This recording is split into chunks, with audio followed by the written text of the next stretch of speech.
Hi guys, તો હું તમને આજે બીકોમ સેમ 3 માં કોર્પોરેટમાં લિક્વિડેટરના હિસાબો ભણાવવા જઈ રહ્યો છું. ઠીક છે, તો લિક્વિડેટરના હિસાબો શેમાં છે? કોર્પોરેટ. ઠીક છે, તો તમારું ચેપ્ટર છે લિક્વિડેટરના હિસાબ. ઠીક છે, એને કહેવાય કંપનીનું સ્વૈચ્છિક વિસર્જન. કંપનીનું સ્વૈચ્છિક વિસર્જન. ઠીક છે, એટલે કે કંપનીનું સ્વૈચ્છિક વિસર્જન કરવાનું છે આપણે. ઓકે, તો એને લગતા હિસાબો. તો હિસાબો કોણ તૈયાર કરવાનો છે? લિક્વિડેટર. ઓકે, તો લિક્વિડેટર શું છે? તો લિક્વિડેટર એક એવો વ્યક્તિ છે જેની આપણે નિમણૂક કરીએ છીએ. શેના માટે? તો કંપનીનું જે વિસર્જન કરવાનું છે, તો વિસર્જનના સમયે કંપનીની જે મિલકતો છે એ મિલકતોનો નિકાલ કરવા માટે, દરેકને દેવા ચૂકવવા માટે. ઠીક છે, કોની નિમણૂક કરીએ છીએ આપણે? લિક્વિડેટરની નિમણૂક કરીએ છીએ. ઠીક છે, એટલે લિક્વિડેટર એક કાયદાકીય વ્યક્તિ છે. ઓકે, એને કાયદા પ્રમાણે આપણે એનું અસ્તિત્વ બંધ કરી શકીએ. ઠીક છે, ઓકે, તો કાયદાકીય વ્યક્તિ છે કોણ? લિક્વિડેટર. ઓકે, ઠીક છે, તો શેના માટે આપણે એનો કરીએ છીએ નિમણૂક? તો કંપનીનું વિસર્જન કરવા માટે, એની મિલકતોનો નિકાલ કરવા માટે ને દેવા ચૂકવી દેવા માટે આપણે લિક્વિડેટરની નિમણૂક કરીએ છીએ. ઓકે, ઓકે, હવે કંપનીનું વિસર્જન પણ કંપની ધારા મુજબ જ થાય છે. ઓકે, કંપનીનું વિસર્જન એટલે શું? તો કંપનીનું વિસર્જન એટલે કંપનીને જ્યારે ફડચામાં જાય ત્યારે તેની જેટલી બી મિલકતો છે એનો નિકાલ કરવા માટે, એટલે કે મિલકતોને વેચી દેવા માટે, દેવા ચૂકવવા માટે, અને કોઈ નાણાં બચી જાય તો એ નાણાં સભ્યને પરત કરવા માટે એનો ઉપયોગ થાય છે. ત્યારે આ કંપનીનું વિસર્જન એને કહેવાય. ઠીક છે, ઓકે, હવે કંપનીનું વિસર્જન એ નાદાર થાય તો જ થાય છે એવું નથી, કે એ દેવા પૂરેપૂરા ચૂકવી શકતી નથી તો જ થાય છે, તો એવું પણ નથી. કોઈક વાર એવું બને કે કંપનીની સારી પરિસ્થિતિ હોય, સારી પ્રગતિ કરતી હોય તો પણ એનું વિસર્જન કરી દેવામાં આવે છે.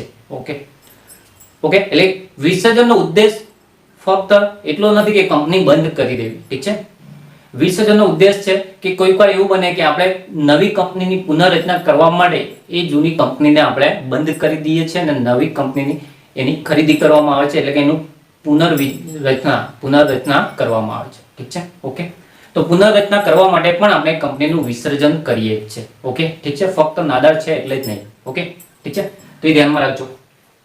બીજું, તો આ કંપની લિક્વિડેટરના હિસાબો છે, એટલે કે કંપનીનું જે આપણે વિસર્જન કરવાનું છે તે કયા કારણોસર થાય છે તેની વાત કરીએ. તો કંપનીનું વિસર્જનના કારણો, એટલે કે કયા કયા કારણો છે જેથી કંપનીનું આપણે વિસર્જન કરીએ છીએ. ખ્યાલ આવી ગયો? શેના માટે આપણે કંપનીનું વિસર્જન કરીએ છીએ? એવા કયા કારણો છે જેથી આપણે કંપનીનું વિસર્જન કરવું પડે? ઠીક છે, તો નંબર 1 કારણ છે કે મૂડી આપણી પાસે પૂરતી ન હોય. મૂડી કેવી ન હોય? મૂડી પૂરતી ન હોય, એટલે કે આપણે જે ધંધો ચલાવીએ છીએ, જે બિઝનેસ ચલાવીએ છીએ, બિઝનેસ ચલાવવા માટે આપણી પાસે પૂરતી મૂડી ન હોય, મૂડીનો અભાવ હોય છે. ઠીક છે, ત્યારે આપણે શું કરીએ છીએ? એ ધંધો કોઈ બીજાને વેચી દઈએ છીએ. ઓકે, ઠીક છે, કેમ કે આપણી પાસે મૂડી નથી, આપણે આગળ એ ધંધો ચલાવી શકતા નથી, તો એ ધંધો શું કરીએ છીએ? આપણે કોઈ બીજાને વેચી દઈએ છીએ, એટલે આપણે એનું વિસર્જન કરવું પડે છે. ઠીક છે, ઓકે, એટલે કે મૂડી પૂરતી ન હોય ત્યારે આપણે એનું વિસર્જન કરીએ છીએ, બીજાને ધંધો વેચીને, અન્ય વ્યક્તિને એનો ધંધો વેચી દઈએ છીએ. ઠીક છે, ઓકે. બીજું કે તમે જે હેતુ માટે કંપનીની સ્થાપના કરી, જે હેતુ માટે ધંધાની સ્થાપના કરી છે,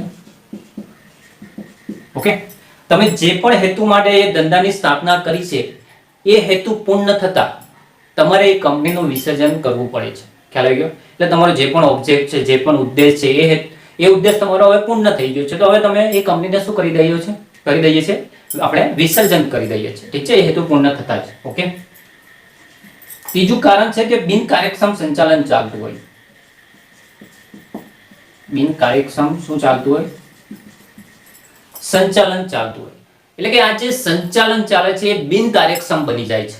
ઓકે, એટલે કે કંપનીની આર્થિક સ્થિતિ ખૂબ ખરાબ થઈ જાય છે. ઓકે, એના કારણે આપણે શું કરીએ છીએ? એને હવે આગળ વધારી શકતા નથી, એ ધંધો આપણે આગળ ચલાવી શકતા નથી, જે આપણા માટે હવે અશક્ય છે. એટલે આપણે શું કરીએ છીએ, કંપનીનું વિસર્જન કરી નાખીએ છીએ. ઓકે, ઠીક છે. ચોથું, સંજોગો બદલાતા. શું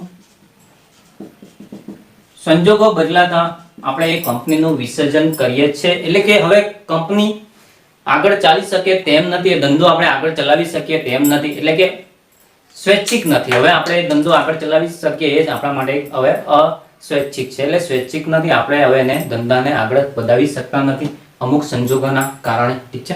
ઓકે, એવું બને છે કોઈ વાર ટેકનોલોજીમાં ફેરફાર થઈ જાય, એટલે એવા અમુક સંજોગો એવા બની જાય છે કે આપણે આગળ એ ધંધો ચલાવી શકીએ નહીં. ઠીક છે.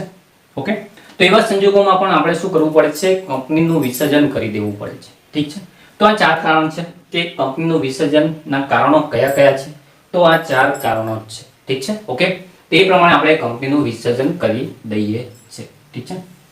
ચાલો, હવે કંપનીનું વિસર્જન 2 રીતે થાય છે. કેવી રીતે થાય છે? 2 રીતે થાય છે. ઠીક છે. એટલે કે કંપનીના વિસર્જનની પદ્ધતિઓ આપણે શું કરીએ, પદ્ધતિઓ કેટલી છે, તો એની 2 રીતની કંપની ધારાની કલમ 2013 મુજબ કંપની ધારા મુજબ એની 2 પદ્ધતિઓ છે. ઠીક છે.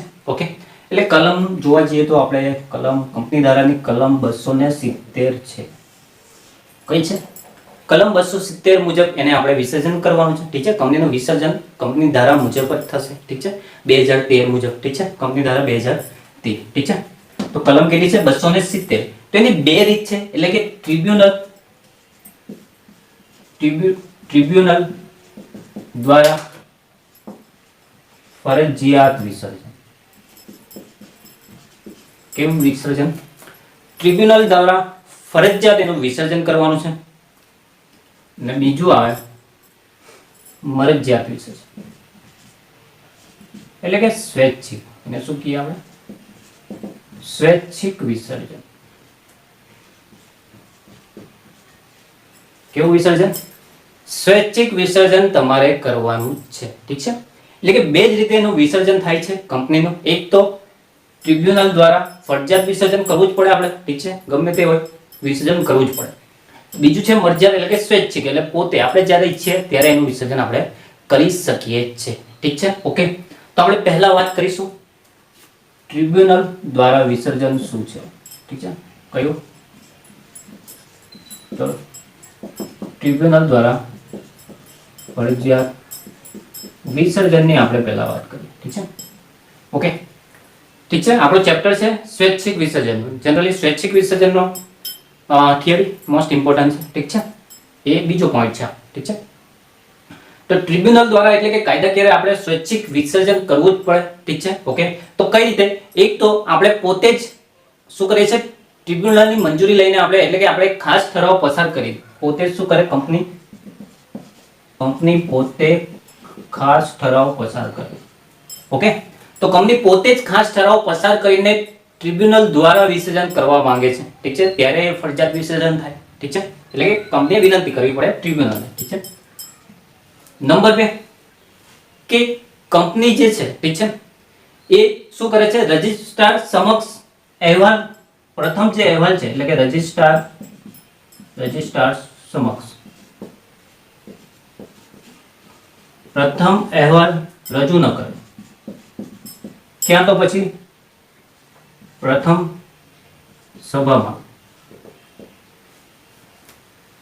સભામાં હાજર ન હોય. ઠીક છે. શું કરે?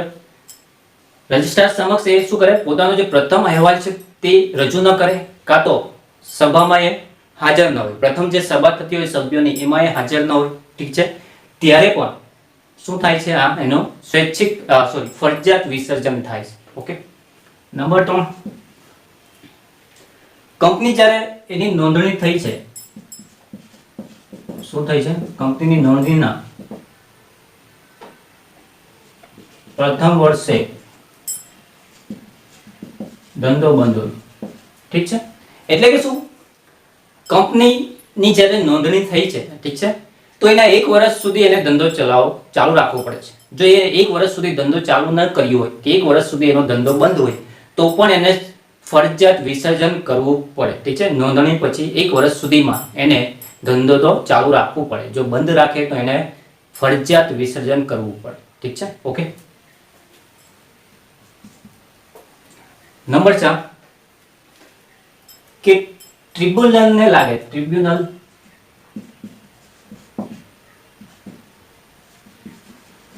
વ્યાજબી અને ન્યાયી, ઠીક છે, એટલે કે ટ્રિબ્યુનલને વ્યાજબી અને ન્યાયી લાગે કે આનું વિસર્જન કરવું જોઈએ કંપનીનું, તો એ કરી શકે છે, ઠીક છે, એટલે કે એનું વિસર્જન કરવું વ્યાજબી કે એને ન્યાયી છે, ઠીક છે, તો એ વિસર્જન કરી શકે છે કોણ?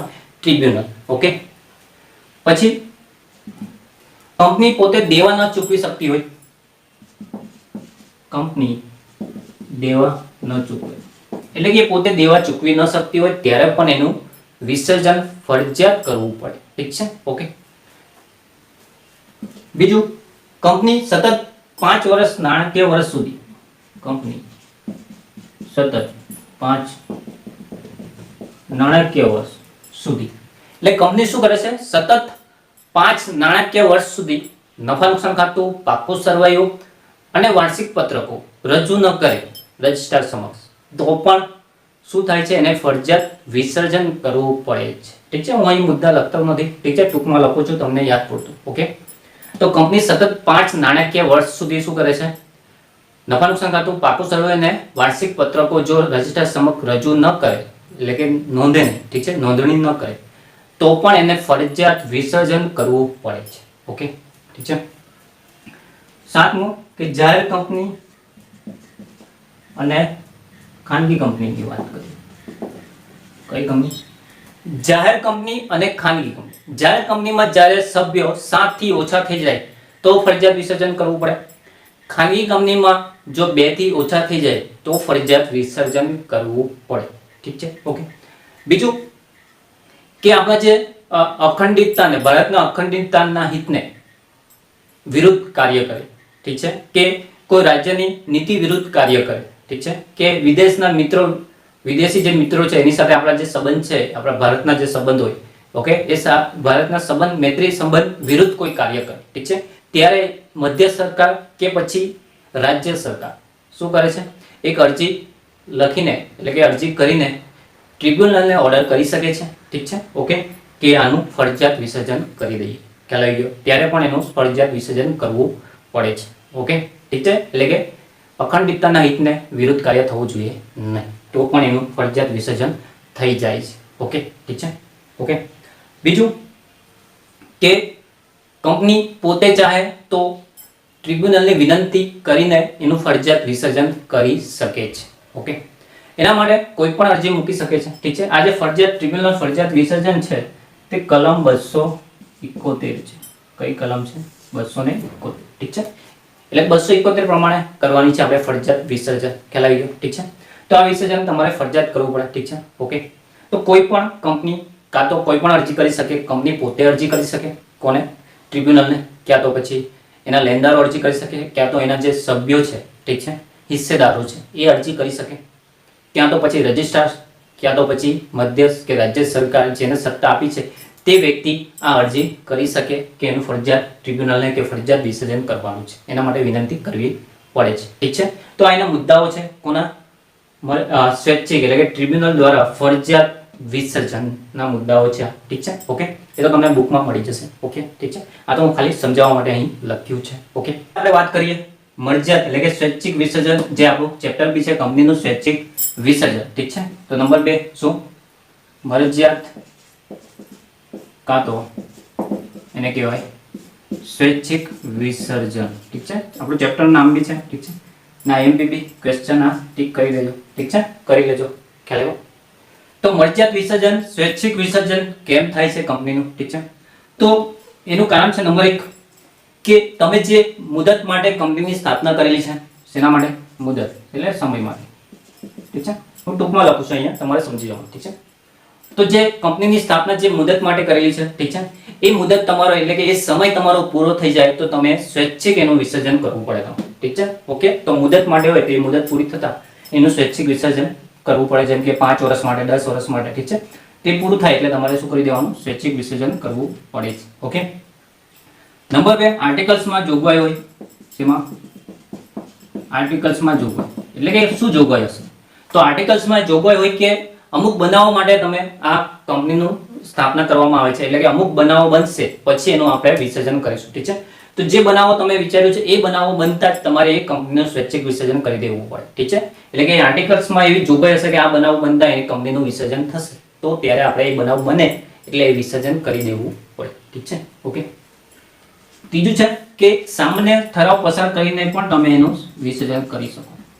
સામાન્ય ઠરાવ પસાર કરીને તમે શું કરી શકો છો? સ્વૈચ્છિક વિસર્જન કરી શકો છો, ઠીક છે. સામાન્ય ઠરાવ, કંપનીની સામાન્ય ઠરાવ પસાર કરીને સ્વૈચ્છિક વિસર્જન તમે એનું કરી શકો છો, ઠીક છે. બીજું, તમે જ્યારે ખાસ ઠરાવ દ્વારા સ્વૈચ્છિક વિસર્જન કરવા માંગો છો, ઠીક છે, તો તમારે શું કરવાનું છે કે ખાસ ઠરાવ દ્વારા ના પસાર થયાના 14 દિવસમાં, એટલે ખાસ ઠરાવના 14 દિવસમાં તમારે ઓફિશિયલ ગેઝેટ ક્યાં તો પછી જે તમારી રજિસ્ટર ઓફિસ જે જિલ્લામાંથી એ જિલ્લાના જે વર્તમાન પત્રો એટલે કે જે ન્યૂઝપેપર ચાલે છે, ઠીક છે, તેમાં તમારે એક જાહેરાત આપવી પડે, ઠીક છે. ઠરાવ પસાર કરવાની નોટિસ આપવી પડે, ઠીક છે, એ વર્તમાન પત્રમાં. એટલે કે જ્યારે વર્તમાન પત્રમાં આવી જાય ને ઠરાવ પસાર થાય ત્યારથી તમારી કંપનીનું સ્વૈચ્છિક વિસર્જન થાય છે. એટલે કે વર્તમાન પત્રમાં તમારે છપાવવું પડે છે, ઠીક છે, નોટિસ. ઓકે, ઠીક છે. ઓકે, તો આ 4 એના મુદ્દા હતા, 1 2 3 ને 4. કોના? સ્વૈચ્છિક વિસર્જન. એક તો મુદ્દત પૂરી થવાથી, આર્ટિકલ્સમાં જોગવાઈ બનાવ બનવાથી, સામાન્ય ઠરાવ પસાર કરવાથી, અને બીજું ખાસ ઠરાવ તમારે ટ્રિબ્યુનલ દ્વારા કરવાનું હોય છે જે તમારે વર્તમાન પત્રમાં એનો નોટિસ આપવાની હોય છે. ઓકે, ઠીક છે. હા, બીજું કે જો એ સભ્ય દ્વારા એનું વિસર્જન કરીએ આપણે, કોના દ્વારા? સભ્ય દ્વારા. ઓકે, હું લખી દઉં. જો એનું સભ્ય દ્વારા વિસર્જન કરવામાં આવે, ઠીક છે, તો ડિરેક્ટરની સભામાં એટલે ડિરેક્ટરે જાહેરાત કરવી પડે, ડિરેક્ટરોએ સામાન્ય સભામાં જાહેરાત કરવી પડે કે એટલે ડિરેક્ટરની સભામાં જાહેરાત કરવી પડે કે કંપનીની આર્થિક સ્થિતિ તપાસી છે લોકો, ઠીક છે. ઓકે, કંપનીના કોઈ દેવા બાકી રહ્યા નથી. ઓકે, જો દેવા બાકી છે તો ઠરાવ પસાર થતા 3 વર્ષમાં બધા જ દેવાઓ ચૂકવી દેશે એ લોકો, ઠીક છે. ઓકે, તો એવું જણાવવું પડે, ખ્યાલ આવી ગયો, પછી જ એનું વિસર્જન કરી શકીએ છીએ. ઓકે, ઠીક છે, આ માહિતી આપવી પડે. ઓકે, ઠીક છે. જો 2 કરતાં વધારે ડિરેક્ટરો હોય તો પછી બહુમતી ડિરેક્ટર દ્વારા જાહેરાત કરવી પડે છે. ઓકે, તો આ શું છે? મળજાત કે સ્વૈચ્છિક વિસર્જન, ઠીક છે. તો આપણે શું જોયું? એક તો વિસર્જનની વ્યાખ્યા જોઈ, ડિરેક્ટર લિક્વિડેટર કોણ છે, ઠીક છે, એને શેના માટે નિમણૂક કરવામાં આવે છે, ઠીક છે. પછી એની 2 પદ્ધતિઓ છે, ટ્રિબ્યુનલ દ્વારા ફરજિયાત વિસર્જન, જેના મુદ્દા જોયા આપણે. બીજું મળજાત કે સ્વૈચ્છિક વિસર્જન, જે આપણું ચેપ્ટર બી છે, ખ્યાલ આવી ગયો, ઠીક છે. હવે આપણે વાત કરીશું કોની? લિક્વિડેટરના હિસાબોનું જે પત્રક છે એના નમૂનાની વાત કરીશું, ઠીક છે. ઓકે, તો હું બોર્ડ પર એનો નમૂનો બનાવું છું. ઓકે, જોઈ લો. તમારે લિક્વિડેટરના આવક જાવકનું પત્રક, ઠીક છે, આ શું છે? નમૂનો છે. શું છે? નમૂનો. ઓકે, ઠીક છે. ચલો, તો નમૂનામાં એટલે કે લિક્વિડેટરના આવક જાવકના પત્રકમાં ઉધાર બાજુ આવક આવશે, જમા બાજુ જાવક આવશે, ઠીક છે. ઓકે, સિમ્પલ તમારે લિક્વિડેટરના પત્રકમાં જે બી તમે પાકું સરવૈયું તમે જોયું હશે, ઠીક છે, તો પાકા સરવૈયામાંથી તમારે એન્ટ્રી આપવાની છે, હવાલા પણ આવશે તો, ઠીક છે. હવે આવકનો મતલબ શું? કે ક્યાંથી આપણને આવક થાય છે. ઓકે, એટલે કે આપણી પાસે રોકડ ક્યાંથી આવશે એની વાત કરીશું આપણે. આવકમાં કઈ વાત કરીશું? જે પણ આપણી પાસે રોકડ આવશે એટલે આવક થશે આપણે, તે આપણે ક્યાં લખીશું? આવક બાજુ, ઠીક છે. જેને પણ આપણે ચૂકવવાના છે એટલે કે પાકા સરવૈયામાં આપણે ચેક કરીશું કોને કોને ચૂકવવાના છે, ને એ ક્યાં જોવા મળશે આપણને? જવાબદારી બાજુ. પાકું સરવૈયું તમે જોયું છે, એની જવાબદારી બાજુ એટલે કે મૂડી દેવા બાજુ, ઠીક છે. પાકા સરવૈયામાં બધી આપણી જવાબદારી હોય છે, તો એ જવાબદારી બધી શું કરવાની છે? આપણે હવે ચૂકવી દેવાની છે, કારણ કે આપણું કંપનીનું વિસર્જન થઈ ગયું છે. એટલે કે જેને જેટલા પૈસા આપવાના બાકી છે બધાને આપી, એટલે જેટલી પણ જવાબદારી છે બધાને ચૂકવી દઈશું, એટલે કે જાવક ગણાશે. તો જાવક કઈ બાજુ લખીશું આપણે? જમા બાજુ, ઠીક છે, જાવકના ખાનામાં. ખ્યાલ આવી ગયો, ઠીક છે. એટલે ક્યાંથી રોકડ આવશે? હવે વિસર્જન થાય એટલે મિલકત તમારે વેચી દેવાની છે એટલે રોકડ આવશે, ઠીક છે. તો એ જેટલી બી રોકડ આવશે બધી આ બાજુ આવકમાં જશે, તે બધી જાવકમાં. તો જવાબદારીમાં જેટલી બી એન્ટ્રી છે બધી જાવકમાં, ઠીક છે. જવાબદારીમાં જેટલી એન્ટ્રી છે એ બધી ક્યાં જશે? જાવકમાં જશે, એટલું યાદ રાખજો. ખ્યાલ આવી ગયો, ઠીક છે. ઓકે, હવે તો લિક્વિડેટરમાં શું થાય છે કે એમને એમ જ પૈસા નહીં આપી દેવાના આપણે, ઠીક છે. એટલે કે જાવકમાં જેને પૈસા આપણે આપવાના છે, રૂપિયા જેને ચૂકવવાના છે, તો એમને એમ જ નથી ચૂકવવાના, એને કંપની ધારા મુજબ ચૂકવવાના છે, એટલે કે કાયદાકીય રીતે ચૂકવવાના છે. તે કોણ ચૂકવે? તો લિક્વિડેટર. બધું જ્ઞાન આપણને હોતું નથી, એટલે કે જે કંપની સ્થાપે છે એને કઈ ખબર નથી, ઠીક છે. એના માટે આપણે કોને નિમણૂક કરવી પડે? લિક્વિડેટરની નિમણૂક કરવી પડે. તો એ લિક્વિડેટર શું છે? કાયદાકીય મુજબ પૈસા ચૂકવે છે, કોને પહેલા આપવાના છે, એના પછી કોને આપવાનું છે, એવી રીતે ક્રમ વાઇઝ એ રૂપિયા ચૂકવશે. એવું નહીં કે જેમ કે આપણા ઘરે હવે કોઈને આપણે શું કરીએ છીએ, કોઈને પૈસા આપવાના છે આપણી પાસે હોય તો જે પહેલા આપણા ઘરે પૈસા લેવા આવશે એને આપી દઈશું. તો એવું આમાં નહીં થાય. આમાં કાયદાકીય મુજબ થાય. એટલે કે કાયદામાં જેમ લખ્યું છે, આ પત્રકમાં જેમ ક્રમ વાઇઝ છે, એ ક્રમ વાઇઝ જ તમારે પૈસા ચૂકવવાના છે, જે હું તમને હમણાં બતાવીશ કે કઈ રીતે. ઠીક છે? એટલે આપણે આ વિસર્જન કાયદા મુજબ કરવાનું છે, નહીં કે આપણા સ્વૈચ્છિક મુજબ. ખ્યાલ આવી ગયો? ઠીક છે? ઓકે. નામ ભલે કંપનીનું સ્વૈચ્છિક વિસર્જન, વિસર્જન સ્વૈચ્છિક છે, ઠીક છે, પરંતુ પૈસા તો આપણે કાયદા મુજબ જ દરેકને ચૂકવવાના છે. જે મન ફાવે તેમ નહીં ચૂકવી દેવા. ઠીક છે? ઓકે. તો એના માટે આપણે સ્ટાર્ટ કરીશું હવે આવક જાવક પત્રક. તો આવક જાવક પત્રકમાં પ્રથમ તમારે આવક લખવાની છે કે કઈ આવક છે. તો એના માટે પહેલા તમારે શું કરવાનું છે? પાકું સરવૈયું ચેક કરવાનું છે. હવે પાકા સરવૈયામાં પહેલી આવક એટલે જેમ કે આપણે ધારો કે કોઈ શોપિંગ કરવા આપણે જઈએ, તો શોપિંગ કરવા જ્યારે આપણે જઈએ છીએ તો આપણે શું કરીએ છીએ? પહેલા ઘરે પૈસા ચેક કરીએ છીએ ને આપણી પાસે કેટલા રોકડ છે, કે આપણી તિજોરીમાં કેટલા રોકડા પડ્યા છે. ઠીક છે? તો એ પૈસા પહેલા આપણે ચેક કરીએ, પછી શોપિંગ કરવા જવું કે પછી એમ જ નીકળી જવું. ઠીક છે? નહીં ને? તો એના માટે શું કરીએ છીએ? આપણે પહેલા આપણી હાથ પર રોકડ કેટલી છે એ પહેલા ચેક કરીશું. તો એ રોકડ આપણે કંપનીમાં ક્યાં મળશે? પાકા સરવૈયામાં મળશે. રોકડ અને બેંક. ઠીક છે? બેંક પહેલા રોકડ ચેક કરીશું, પછી બેંક. બેંક એટલે કે આપણા બેંક ખાતામાં ક્રેડિટ કાર્ડ હોય તો ક્રેડિટ કાર્ડથી બી આપણે શોપિંગ કરીએ ને. ઠીક છે? તો આપણે શું કરીએ છીએ? તો પહેલા રોકડ આપણી પાસે જે છે તે પહેલા લખીશું. શું લખીશું આવકમાં? તો આપણી પહેલી આવક છે રોકડ અને બેંક. એ આપણી પ્રથમ આવક છે. ઠીક છે? તો આવક આપણે કઈ બાજુ? ઉધાર બાજુ. શું બતાવીશું? શરૂઆતની રોકડ અને બેંક. શું? શરૂઆતની રોકડ ક્યાં તો બેંક. ઠીક છે? રોકડ બેંક લખો તો બી ચાલશે. ઠીક છે?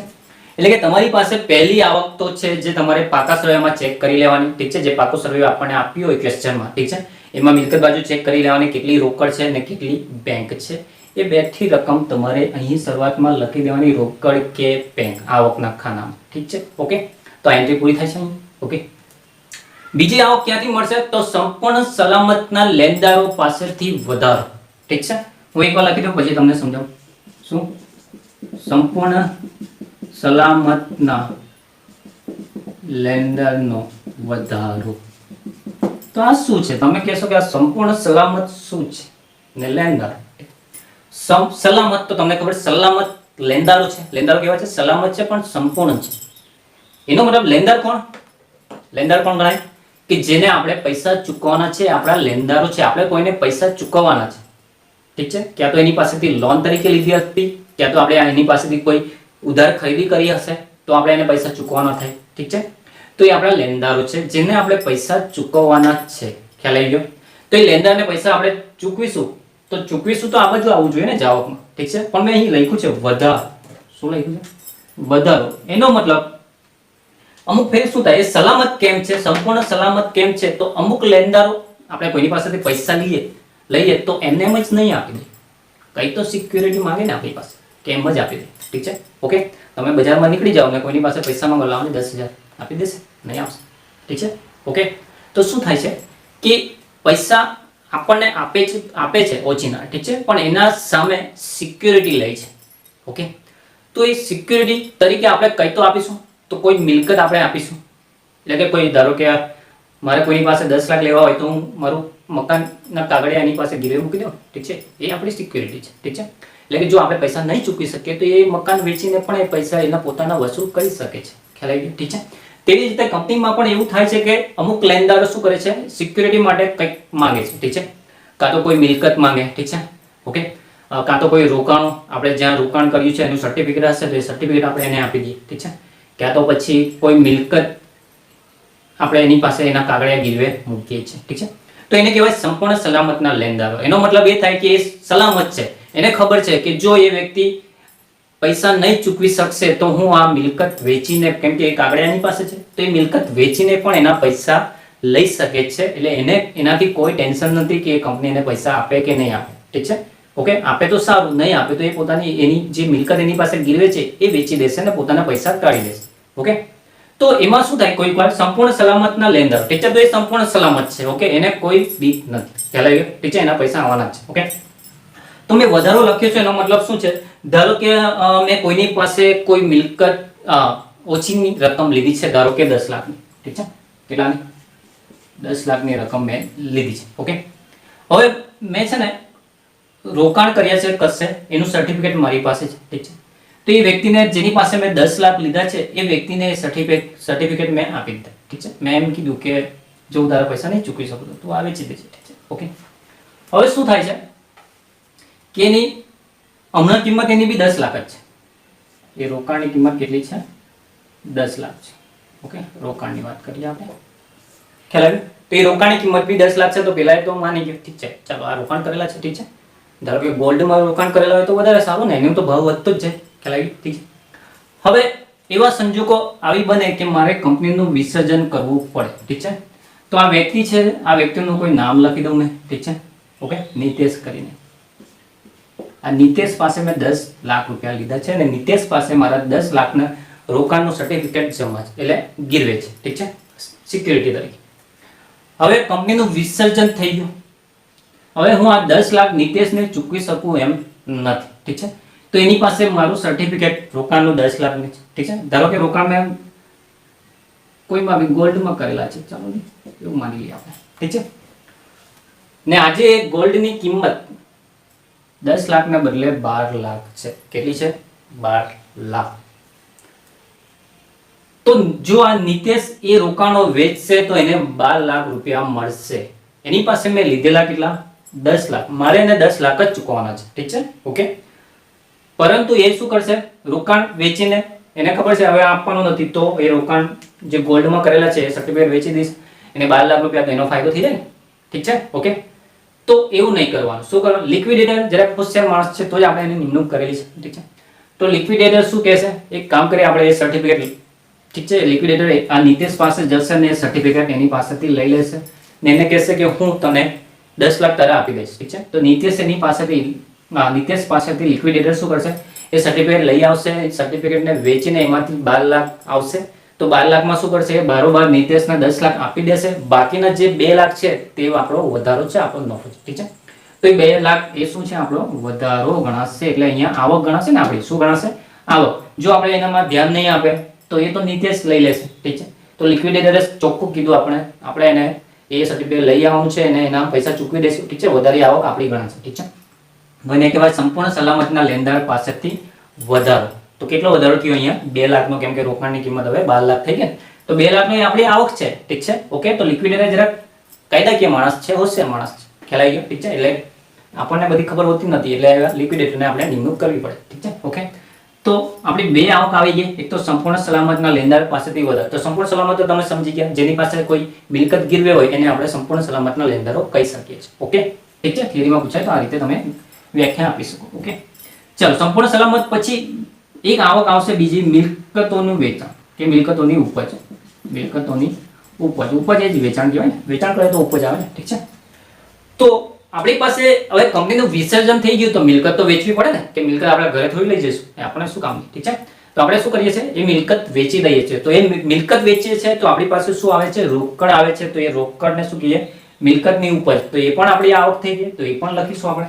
ઓકે, જેટલી બી મિલકત હશે બધી મિલકત અહીં ક્રમ વાઇઝ એટલે બતાવી દેવાનું, ખ્યાલ આવી ગયો, ઠીક છે. તો આ મિલકતની ઉપજ. હજુ એક આવે કે જે અધૂરા ભરપાઈ શેર મૂડીનો હપ્તો આપણે મંગાવીએ. શું કરીએ? અધૂરા ભરપાઈ શેર મૂડીનો હપ્તો મંગાવીએ, ઠીક છે. એટલે કે શું થાય? કોઈ આપણા શેર મૂડી જે છે અધૂરા ભરપાઈ હોય છે, ઠીક છે. 100 ના હોય તો 80 ભરપાઈ હોય, તો 20 બાકી હોય, બાકી હપ્તો, ઠીક છે. તો 20 આપણે મંગાવી લઈએ એટલે બાકી હપ્તો મંગાવીએ તો શું થાય? આપણી પાસે રોકડ આવે છે. રોકડ આવે તો આપણી આવક ગણાશે. એટલે કે અધૂરા ભરપાઈ શેર મૂડીનો હપ્તો મંગાવવો પડે, ઠીક છે. હવાલામાં કીધો હોય તો મંગાવવાનો, હા, ઠીક છે. ઓકે, તો એ હપ્તો મંગાવે તો પણ આપણી પાસે રોકડ આવે. તો રોકડ આવે તો ક્યાં લખવાની? આપણે આવકમાં, ઠીક છે. ઓકે, તો આ જનરલી આ 4 રીતે આપણી પાસે રોકડ આવશે, જે તમારે ફોર્મેટ આ રીતે જ યાદ રાખવાનું છે, ખ્યાલ આવી ગયો? ક્રમ વાઇઝ. શરૂઆતની રોકડ કે બેંક, સંપૂર્ણ સલામતના લેણદારનો વધારો, પછી મિલકતની ઉપજ જે પણ હશે, ને અધૂરા ભરપાઈ શેર મૂડીનો હપ્તો મંગાવ્યો હોય તો, ઠીક છે. ઓકે, તો આ રીતે તમારે ક્રમ વાઇઝ આ 4 યાદ રાખવાના જ છે આવક બાજુ. ખ્યાલ આવી ગયો? કમ્પ્લીટલી યાદ રાખી લેજો તો તમને સરળ થશે. ઓકે, હવે વાત કરીએ આપણે જાવકની. તો જાવક મેં તમને કીધું કે જાવક આપણે ચૂકવવાની છે, પરંતુ કઈ રીતે? ક્રમ વાઇઝ. કઈ રીતે? કાયદાકીય રીતે ને ક્રમ વાઇઝ. ઠીક છે, આપણે મન ફાવે તે રીતે નહીં, કાયદાકીય રીતે ક્રમ વાઇઝ આપણે ચૂકવવું પડે. ઠીક છે, તો સૌથી પહેલા આપણે કોને ચૂકવીશું? સંપૂર્ણ સલામતના લેણદારો. જેમ કે અહીંયા ચૂકવીને જે વધારે આવ્યો તે આપે ને, એટલે પહેલા તો આને જ ચૂકવું ને આપણે. ઠીક છે, વધારે આવ્યો પછી આપણે અહીંયા. ઠીક છે, એટલે સૌથી પહેલા આપણે કોને ચૂકવીશું? સંપૂર્ણ સલામતના લેણદારોને.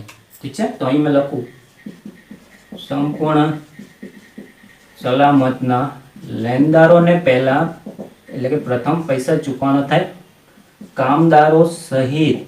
કોના સહિત? કામદારો સહિત. ખ્યાલ આવી ગયો? સંપૂર્ણ સલામતના લેણદારોને કેમ પૈસા આપણે પ્રથમ ચૂકવવાનો હોય? કારણ કે આપણી મિલકતો એમની પાસે ગીરવે હોય. ઠીક છે, તો આપણે એ તો છોડાવવું પડે ને. આપણે શું કરીએ? મિલકત એમને એમ જવા તો નહીં દઈએ, તો એની પાસે કંઈ ને કંઈ તો ગીરવે છે. આપણે સિક્યુરિટી તરીકે કંઈ ને કંઈ વસ્તુ તો આપેલી છે, તે વસ્તુ તો આપણે છોડાવવી પડે. એટલે કે સૌથી પહેલા આપણે કોને આપીશું? સંપૂર્ણ સલામતના લેણદારોને પૈસા સૌથી પહેલા ચૂકવીશું. ઠીક છે, પછી સાથે લખ્યું છે કામદાર સહિત. તો કામદારને બી સૌથી સંપૂર્ણ સલામત લેણદારોને ચૂકવીને કામદારોને પણ ચૂકવી દેવાનું જ છે. ઓકે, તમારે શોર્ટમાં એટલું યાદ રાખવાનું, કામદાર એટલે કેવા માણસો? મજૂર માણસ. ખ્યાલ આવી ગયો? ઠીક છે, ઓકે, તમને યાદ કરવા પૂરતું. કામદાર એટલે મજૂર માણસ. હવે મજૂર માણસો શું કરે? રોજનું કામ કરે ને રોજનું એને ગુજરાન ચલાવે છે. એનો મતલબ એને રૂપિયા જે જોઈએ છે કામદાર રોજે રોજ જોઈએ છે. ખ્યાલ આવી ગયો? ઠીક છે, એ લોકોને કંઈ મહિનામાં કે વર્ષે એવી ઇન્કમ નથી થતી. એ લોકોની ઇન્કમ કેવી છે? રોજની છે. એટલે એ લોકોને રોજના પૈસા જોઈએ છે, રોજના નાણાં આપવા પડે. એટલે કામદારને પહેલા આપણે ચૂકવી દેવાનું. ઠીક છે, ઓકે ઓકે. હોરોસ્કોપની વાત કરું તો કામદાર મજૂરોને તમે તડપાવો નહીં, તો શનિદેવ નારાજ થઈ જાય. ઓકે, ઠીક છે, ઓકે. તો કામદારને પહેલા આપણે આપી દઈએ. ઠીક છે, તો સંપૂર્ણ સલામત લેણદારો સાથે કોને? કામદારને પહેલા પ્રથમ ચૂકવી દેવાનું. પાકા સલામત ચેક કરવાના, કામદારો આપ્યા છે, હવાલામાં ચેક કરવાના, કામદારો આપ્યા છે તો એને કેટલા પૈસા આપવાના છે તો એ પહેલા ચૂકવી દેવાના. ઠીક છે, તો કામદારની વાત અહીં પૂરી થાય છે. ઠીક છે, આ આપણું પ્રથમ સ્ટેપ થયું. પછી કોને ચૂકવાના? તો વિસર્જન ખર્ચ. પછી શું કરવાનું છે આપણે? લિક્વિડેટર ખર્ચ બી કહેવાય ને વિસર્જન ખર્ચ બી કહેવાય. લિક્વિડેટર એ જ વિસર્જન કહેવાય. તો વિસર્જન ખર્ચ એટલે કંપનીનું વિસર્જન કરવા માટે જે પણ ખર્ચો થયો છે એને કહેવાશે વિસર્જન ખર્ચ, જે આપણે ચૂકવી દેવાનું છે. ખ્યાલ આવ્યો? એટલે વિસર્જન ખર્ચ તમારે ચૂકવવું પડશે. ઓકે, ઠીક છે. વિસર્જન કેમ? જો વિસર્જન કરીએ છીએ આપણે કોઈને તમને યાદ કરવા પૂરતું મેં કહી દઉં. જેમ કે ગણપતિનું વિસર્જન, આપણે ગણપતિ બાપાનું વિસર્જન કરીએ છીએ. ઠીક છે, ઓકે. એટલે આપણે કોઈ બી કોઈનું વિસર્જન, તો એના માટે વિધિ કરીએ છીએ. આપણે વિધિ કરીએ છીએ કે નહીં કરીએ છીએ? ઠીક છે, તો પંડિતને વિધિ કરે તો પંડિતને પૈસા આપવા પડે, નહીં તો પંડિત નારાજ થઈ જાય. ઠીક છે, પંડિત નારાજ થઈ જાય તો આપણે વિધિ નહીં કરશે, જેથી આપણે વિસર્જન નહીં કરીશું કાયદા મુજબ. ઠીક છે, ઓકે. એટલે આપણે શું કરવું પડે? વિસર્જન ખર્ચ પછી ચૂકવી દેવું પડે. ઠીક છે, ઓકે. એવી રીતે તમે યાદ રાખો. ઠીક છે, એટલે કે સંપૂર્ણ સલામત લેણદારો એટલે કામદાર સહિત ચૂકવ્યા પછી કોને ચૂકવવાનું છે? આપણે વિસર્જન ખર્ચ ચૂકવવાનું છે, નહીં તો આપણી વિધિ બંધ થઈ જશે. ખ્યાલ આવી ગયો? ઠીક છે, ખ્યાલ આવી ગયા? ઠીક છે, ખાલી યાદ કરવા પૂરતું. હા, વિસર્જન ખર્ચ પછી લિક્વિડેટર નું મહેનતાણું. કોનું? લિક્વિડેટરનું મહેનતાણું. હવે લિક્વિડેટર કોણ છે? લિક્વિડેટર કોણ છે? તો લિક્વિડેટર એ વ્યક્તિ છે જે આપણે આ કંપનીનું વિસર્જન કરે છે. પહેલા લિક્વિડેટર કોણ છે? એ વ્યક્તિ છે જે આ કંપનીનું વિસર્જન કરે છે. તો એનું મહેનતાણું તો આપવું પડશે ને, નહીં તો એ વિસર્જન નહીં કરશે, એ બી નહીં જશે. ઓકે, તો પછી લિક્વિડેટરને આપવું પડે, નહીં તો પછી એ વિસર્જન નહીં કરશે. ઠીક છે, ખ્યાલ આવી ગયો? તો સંપૂર્ણ સલામતના લેણદારો કામદારો સહિત, એના પછી વિસર્જન ખર્ચ, ને પછી કોને? લિક્વિડેટરનું જે પણ મહેનતાણું બનતું હોય એ મહેનતાણું આપણે આપી દેવાનું. ઠીક છે, લિક્વિડેટર કોણ છે? આ જે કંપનીનું વિસર્જન કરે છે તે કાયદાકીય વ્યક્તિ છે. ઠીક છે, ઓકે. તો લિક્વિડેટરનું મહેનતાણું આપ્યા પછી, ઠીક છે, સંપૂર્ણ પસંદગીના લેણદારોને આપવા પડશે. કોને? કાં તો એને કહેવાય પ્રેફરન્શિયલ લેણદારો પણ કહેવાય. શું કહેવાય? પ્રેફરન્શિયલ લેણદારો ગણાશે, ક્યાં તો એને પસંદગીના લેણદારો પણ ગણાય.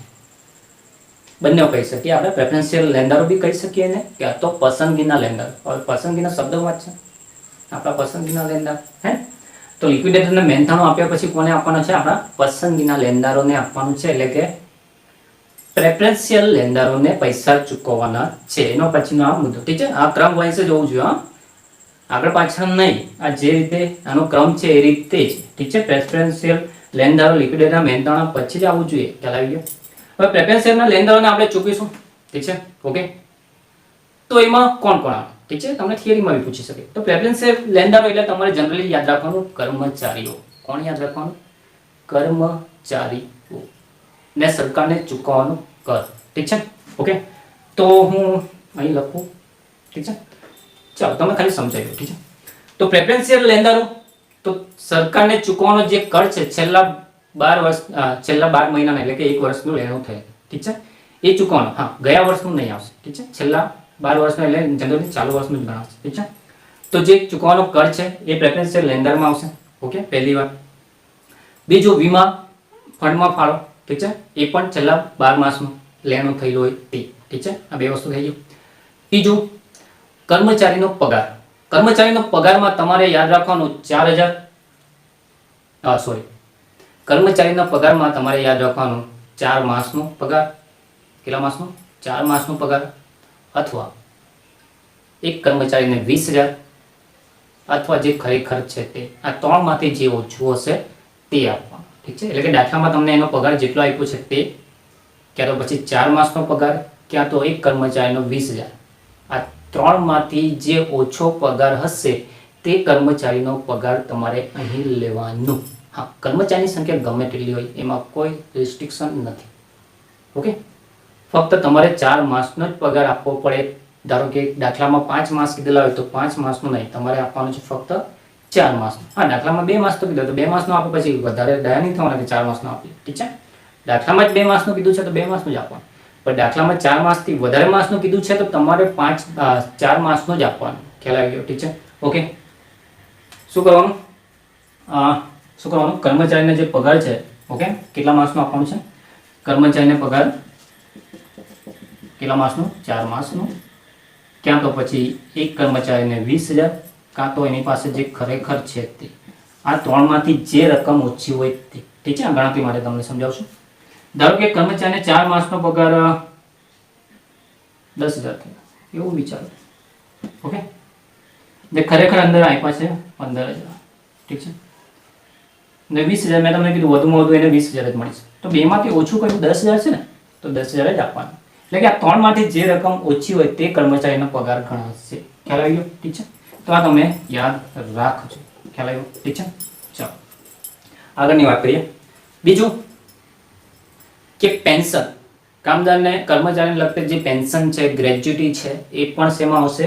Preferential lander. ટૂંકમાં તમારે યાદ રાખવાનું કર્મચારીને લગતી બાબત પ્રેફરન્શિયલ લેન્ડર એટલે કે પસંદગીના લેન્ડરમાં આવશે. ને બીજા બે વધારાને યાદ રાખવાનો, વીમા ફંડમાં ફાળો જે 12 માસનો લેણું થાય, ને સરકારને ચૂકવવાનું કર જે 12 માસનું લેણું થાય ઠીક છે. ને કર્મચારીના લગતી બાબત બધી ક્યાં આવશે? તમારું પ્રેફરન્શિયલ લેન્ડરમાં આવશે ઠીક છે ઓકે. ચલો, તો આ વાત થઈ પ્રેફરન્શિયલ લેન્ડરની. એના પછી તમારો નંબર આવશે તરતા બોજવાળા લેન્ડરો. કયા? તરતા બોજવાળા લેન્ડર. તો એ કોણ છે? તો એ છે ડિબેન્ચર. કોણ છે? તરતા બોજવાળા લેન્ડરો એટલે ડિબેન્ચર, ડિબેન્ચરનું વ્યાજ ને અમુક સુધીનું ડિબેન્ચરનું બાકી વ્યાજ ઠીક છે. આ ત્રણ વસ્તુ ઓકે. હું અહીં લખતો નથી, તમારે યાદ રાખવાનું છે. બોજવાળા લેન્ડરો એટલે ડિબેન્ચર ઠીક છે, પછી ડિબેન્ચરનું બાકી વ્યાજ ને અમુક સુધીનું બાકી વ્યાજ ઠીક છે. તો આ ત્રણ ક્યાં આવશે? તરતા બોજવાળા લેન્ડરમાં તમારે ડિબેન્ચર યાદ રાખવાનું ઠીક છે. એના પછી આવશે બિન સલામત લેન્ડર. કોણ આવશે? બિન સલામત લેન્ડર ઠીક છે. તો બિન સલામત લેન્ડર એટલે કોણ? તો જે બાકીના પાકસરમાં જે બી લેન્ડરો બાકી રહી ગયા, જે બી દેવું ચૂકવવાનું આપણે બાકી રહી ગયું, બધું બિન સલામતમાં. એટલે એને માટે એટલે કે એને પાસે કોઈ સિક્યુરિટી નથી ઠીક છે. એવા કયા? એક તો પાકિસ્તાનના વેપારી લેન્ડરો આપેલા હશે તો એ બી બિન સલામત લેન્ડરમાં આપેલા ઠીક છે. કોઈ ચૂકવવાનું બાકી દેવા આપ્યા હશે તો એ બધા, એટલે કે જેટલા બી દેવાઓ બાકી રહી ગયા છે, ચાલુ દેવાઓ ઠીક છે, એ બધા ક્યાં આવશે? બિન સલામત લેન્ડરમાં આવશે. ખ્યાલ આવ્યો ઠીક છે ઓકે. આગળ વાત કરીએ ઠીક છે. બિન સલામત લેન્ડર પછી કોણ આવશે? તો preferential lender, sorry preferential holder. કોણ? Preferential holder. એટલે પ્રેફરન્શિયલ હોલ્ડરમાં કોણ આવે?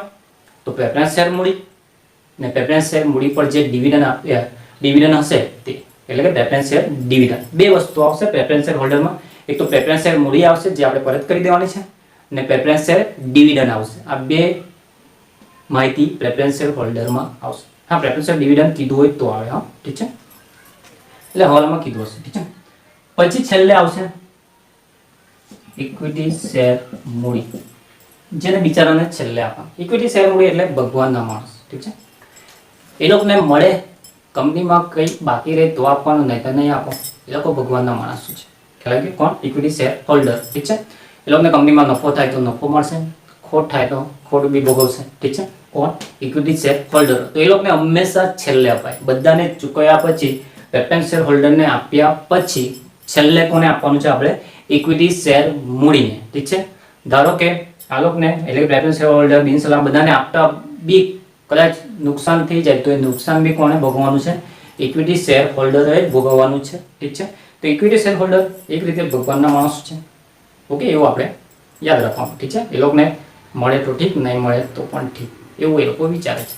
ઓકે, એટલે એ લોકોનો રિસ્ક વધારે હોય છે કંપનીમાં, એટલે કંપની જનરલી ઇક્વિટી શેર વધારે રાખવા માંગે છે. ખ્યાલ આવી ગયો? ઠીક છે. ઓકે, બાકી ડિબેન્ચર છે, પ્રેફરન્સ શેર છે, એમાં તો તમારે ચૂકવવા પડે. ઠીક છે.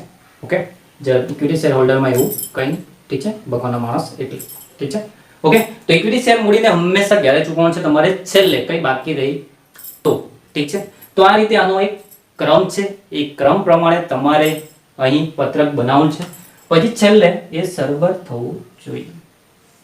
શું થવું જોઈએ? સરભર, ટોટલ બેસી જવું જોઈએ.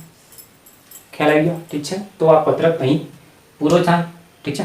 પણ તમારે હંમેશા ક્રમ પ્રમાણે કાયદાકીય મુજબ પૈસા ચૂકવવાના છે. ખ્યાલ આવી ગયો? ઠીક છે. ધારો કે તમારે ઘરે પહેલા કોણ આવી ગયો? લિક્વિડેટર આવી ગયા. નહીં, મારા મેન્ટાઉન પહેલા આપો તો નહીં. પહેલા કોને આપીશું આપણે? સંપૂર્ણ સલામત. એને કહીશું તું ભાઈ પાછળ જા, પહેલા આને આપવા દે મને, પછી વિસર્જન ખર્ચના પૈસા ચૂકવવા દે, પછી તારો નંબર આવશે. ખ્યાલ આવી ગયો? તેવી રીતે બિન સલામતના લેન્ડર આવી ગયા. ના ભાઈ, તને આમાં નહીં મળશે, તું પાછળ જા. જ્યાં સુધી આ લોકો નહીં ચૂકવાય ત્યાં સુધી આને પણ નહીં મળે. ખ્યાલ આવી ગયો? તો દરેકને કાયદાકીય મુજબ જ તમારે પૈસા ચૂકવવાના છે, ક્રમ વાઇઝ. ક્રમ આગળ પાછળ થવું જોઈએ નહીં. જેવો ક્રમ છે તેવો જ હોવો જોઈએ. ઠીક છે. તો આ લિક્વિડેટરના હિસાબો છે. આઈ હોપ તમે સમજી ગયા હશે. ઠીક છે. તો લિક્વિડેટરના હિસાબોનું આવક જાવકનું પત્રક આ રીતે તમારે બનાવવાનું છે. ઠીક છે. તો ફોર્મેટ નોટ કરી લેજો. ઠીક છે. કમ્પ્લીટલી આઈ હોપ કે તમે બધું સમજી ગયા હશે. ઓકે, તો આપણે આગળના વિડીયોમાં મળીશું દાખલા સાથે. આ તો ફક્ત સમજૂતી હતી. ઠીક છે. તો મળીએ. Good bye.